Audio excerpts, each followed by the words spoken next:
umiiwas sa mga misteryo at kababalaghan. O takot ka lang dahil ikaw ay may kinalaman. Ang kwentong ibabahagi ko sa inyo ay ang kwento ng mga magkakaibigan na may sisisihan at nagkakagulan. Ang istoryang kababalaghan ay magsisimula sa buhay ni Nick.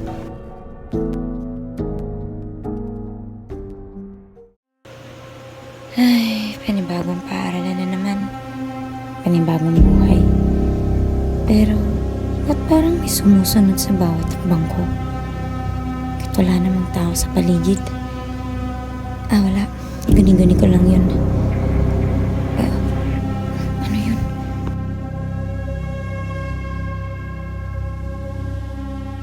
Uy, Nick! Nandito ka na pala ngayon sa Lipiti, ah? Ako yung magiging tour guide mo ngayon, ah? Si Cynthia lang pala. Kala ko kung sino. Ito nga pala ang GT Building, Nick. Nandun sa kabila ang faculty ng CCGE, tsaka nandun sa baba ang faculty ng CDE.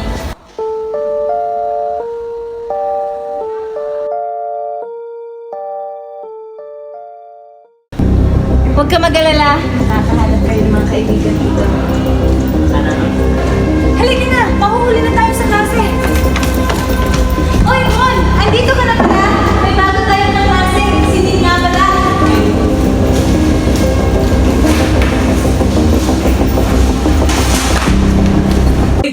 Ako nga pala si Nick. Ako nga pala si Norman, nagagala ko pinalalan mo. Uy, alam mo, Mon, mahilig na si Nick sa mga kababalaghan. Sa mga multo, aswang, at iba pa. Uy, di ha, pero medyo lang kasi sanay kasi sa beach siya eh. Minsan mga aswang yan, pero mo daw, medyo galang lang. Di ka ba tatapon mo ba? Hindi ko na mga ito. Hindi, medyo sanay na kasi minsan nakikita ko na nandiyan sa tingin ko. Parang, baga normal lang sa akin. Diyan ko na.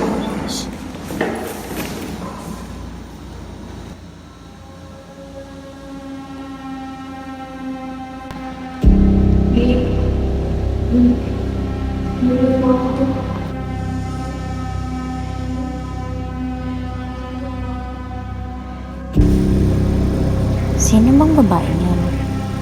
Ba't pa siya nagpapakita sa akin?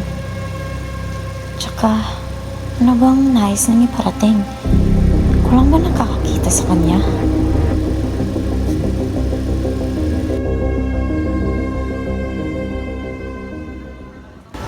Uy, Cynthia, dito ka pala? Oo, nagpapahangin lang. Nag-iisa ka ha? Sino yan? Si Mitch. Mitch? Palagi ko yan nakita dito eh. Ha? Nakikita? Oo, bakit? Ano kung pinagsasabi mo, Nick? Matagal nang wala si Mitch. Ano, wala eh. Nakikita ko yan eh. Patingin nga.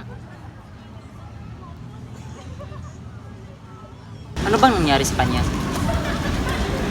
Aksidente kasi siyang nahulog sa hagdan. At noong mga araw na yon, magkasama pa kaming tatlo. Pero nauna na akong umuwi kasi masama yung pakaramdam ko. Talaga? Ba't siya nagpapakita sa akin? Baka hindi aksidente ha? Tsaka, ano yung dinadala niya? Ito ang tala-arawan niya. Dito niya sinusulot ang mga nangyayari sa buhay niya. Sa kanilang magkakaibigan, si Mitch ang palaging naiiwan. Kaya palagi raw nitong dala-dala ang kanyang tala-arawan. Dito niya isinusulat lahat na nangyayari sa kanyang buhay.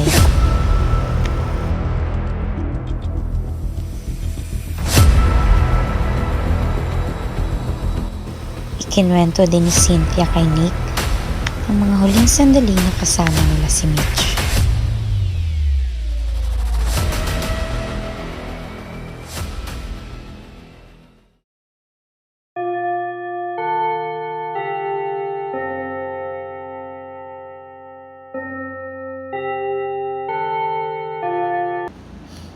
Mitch, hindi namin sinasadya ang nangyari sa'yo.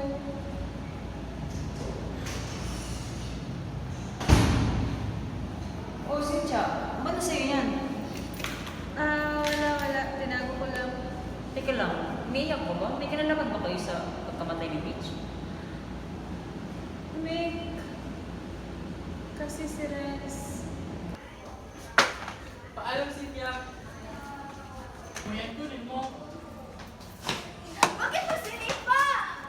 Di kunin mo.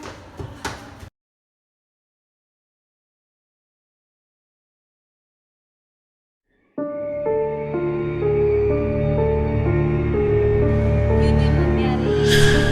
Sinabi sa akin ni Renz. At hindi na kaya ng konsensya ko. Kakausapin ko si Renz. Upang matahimik na ang kaluluwa ni Mitch. Renz, sumamit ka! May kinalaman ka ba sa pagkamatay ni Mitch? Umamin ka na para matahimik na yung kaluluwa niya. Akala ko naman, biro na lahat. Pinukso ko si Mitch ng kalawanan. Pero di ko alam na simpleng biro ay kakalas pala ng isang buhay. Ito kong dahilan kung ba't siya nawala.